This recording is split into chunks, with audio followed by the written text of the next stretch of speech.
यार लाइफ कता जाँदैछ थाहा छैन। पैसा छैन, काम छैन। ए लाइफ त यार नेटफ्लिक्स जस्तै हो, स्किप कर अर्को एपिसोड आउँछ हैन र। ए काम गरेर बदलिन्छ। तिमीहरू को हौ? तेरो फ्युचर यदि तैँले केही गरिनस् भने, म तेरो फ्युचर यदि तैँले गरिस् भने के गरौँ त यार? बिहान उठ्ने अनि मजाले रिल चलाउने त्यो होइन, स्किल सिक, काम गर अनि कन्सिस्टेन्सी राख। के चुज गरौँ, इजी कि हार्ड? कन्सिस्टेन्सी त्यो कुन एप हो? प्ले स्टोरमा पाइन्छ। सक्सेस स्लो प्रोसेस हो क्या, तर पर्मानेन्ट हुन्छ। आज टाइम वेस्ट गरिस् भने भोलि रेग्रेट गर्छस्।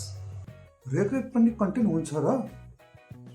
स्याड लाइफ व्लग बनाएर भाइरल हुन्छ त हैन? इजीबाट पाउने भए त सबै सफल हुन्थे हैन त?